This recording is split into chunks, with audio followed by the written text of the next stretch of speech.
The hotel room smelled of wet wool and old cigar smoke.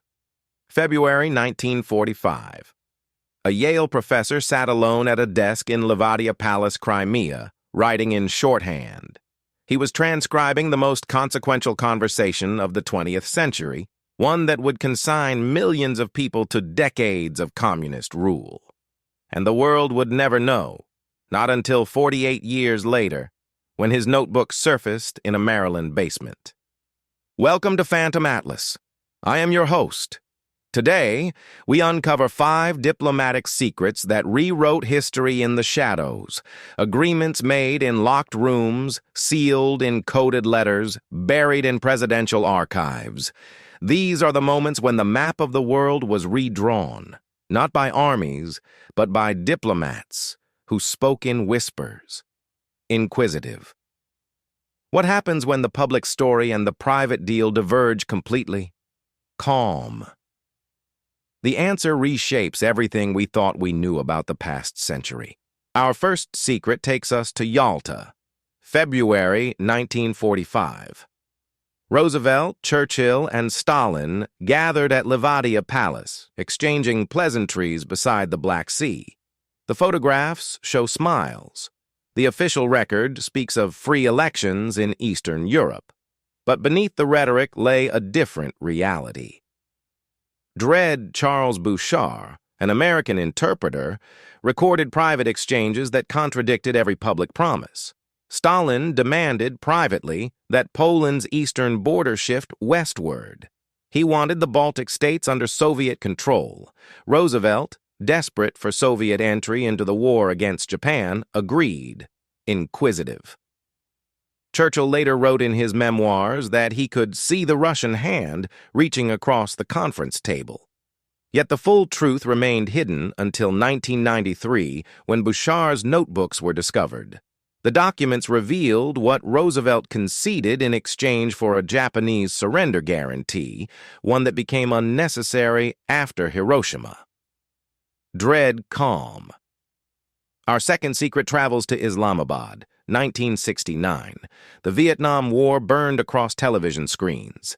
Nixon and Kissinger faced a strategic nightmare. China and the Soviet Union each possessed nuclear weapons. Their solution was audacious. Through Pakistan's military dictator, Yahya Khan, they established a secret channel. Inquisitive. Not one letter passed through official diplomatic pouch. Every message traveled by hand. Pakistani couriers carried scraps of paper from the U.S. Embassy to the Chinese Foreign Ministry.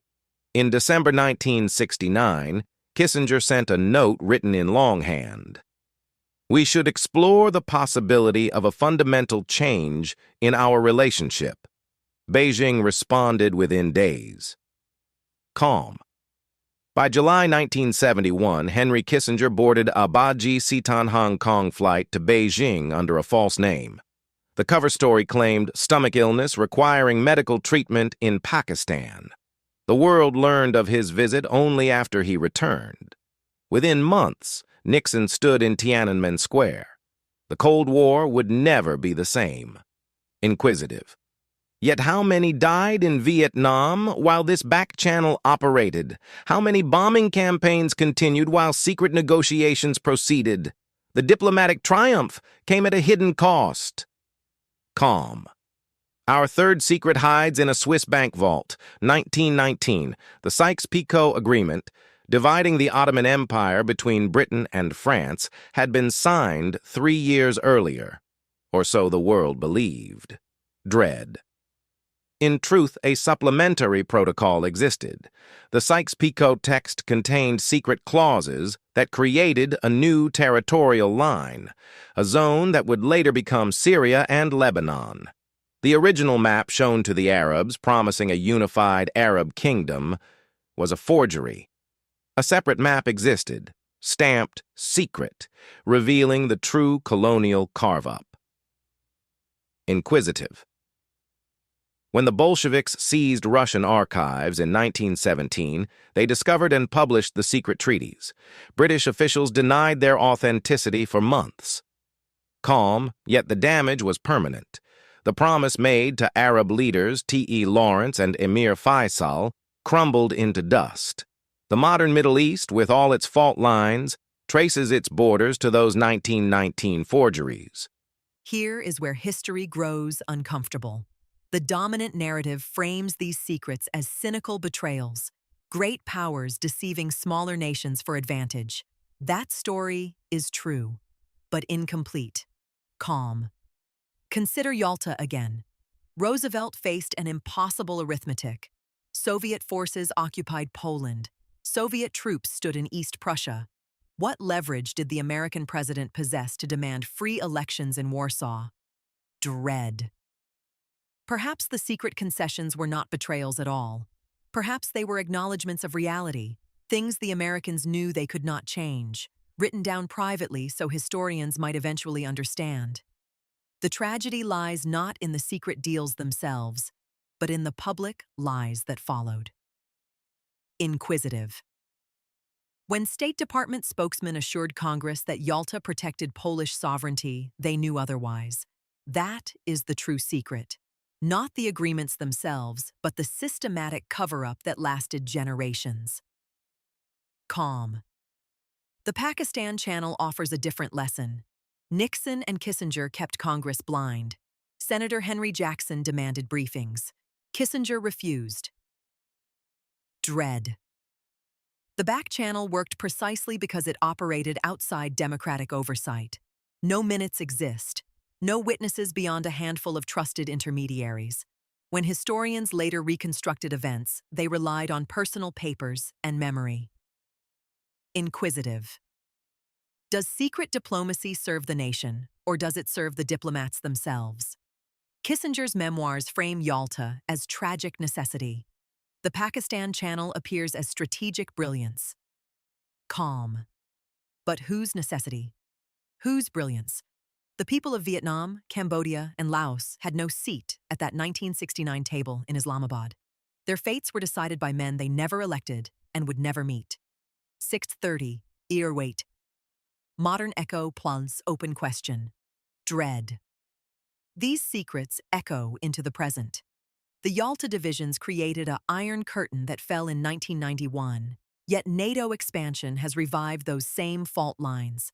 The Sykes-Picot borders, supposed to have vanished in 1917 when the Ottoman Empire collapsed, survived a century of wars and revolutions. Syria's borders today trace directly to those 1919 secret clauses. Inquisitive. The back-channel diplomacy pioneered in Islamabad reappears in every major negotiation. North Korea, Iran, Ukraine. The pattern repeats. Secret talks produce public agreements. Legislatures ratify what diplomats have already arranged. Democracy ratifies, rather than decides. Calm. The notebooks of Charles Bouchard now rest in a Virginia archive. His shorthand has been decoded. His work is complete. Yet the conditions that created Yalta persist. Great powers still negotiate in shadows. Small nations still learn their fates from final communiques. Inquisitive. Perhaps the question is not whether secrets are necessary, whether states require the ability to negotiate privately. Perhaps the question is whether we, the public, deserve to know the full truth before history judges us for what our leaders promised in our name. Next episode, Tease. Calm. Next week on Phantom Atlas, we travel to a warehouse in East Berlin, 1961. A single document typed on a Soviet typewriter would determine whether a city would be divided forever. The story of a wall built in a single night, and the secret diplomatic failures that made it inevitable. Inquisitive. Thank you for listening. Until next time.